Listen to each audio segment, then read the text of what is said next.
This is Tycoon TV Sports News and Vlog. At sa video na to, i-share ko sa inyo yung trending na anyo ngayon. Yung paraan kung paano makagawa ng magandang anyo performance sa arnis. Kaya atin munang panoorin ang anyo performance na ito at mamaya ating hihimayin ang mga stances, strikes, and stance na ginawa nila upang sa ganon magkaroon tayo ng idea paano makakagawa ng magandang anyo para sa ating arnis sports competition. Ang anyo na napapanood ninyo ay tinatawag na synchronize.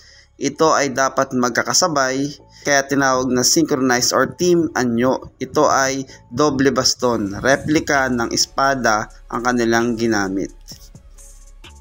Tinatawag din itong non-traditional anyo or yung modern anyo ngayon.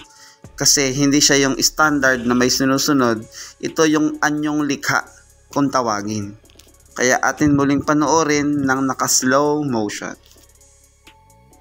Sa isang anyo performance, dapat hindi bababa sa 1 minuto ang inyong performance simula sa pagpugay.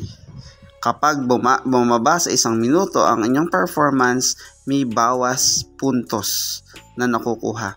Kaya mahalaga yung pagpugay bago magsimula at pagpugay pagkatapos ng inyong performance. Pagkatapos niyan, mahalaga yung bilis ng pagpalo, pagkilos, paggalaw. Kasi ang trend ngayon sa arnis, mabilis ang palo, mabilis ang galaw, maliksi ang execution. Mas maliksi, mas mabilis, mas mataas ang binibigay ng mga hurado na puntos. Kagaya ng normal speed na ito.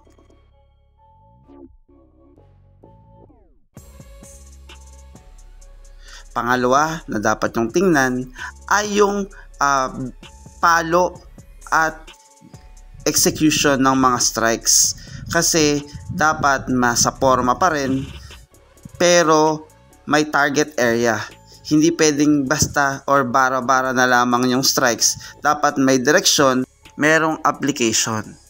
So kagaya nito, nakaporma sila, nakaluhod, taga, ikot, taga ulit, saksak, ikot, taga, saksak, block, o strike. Diba?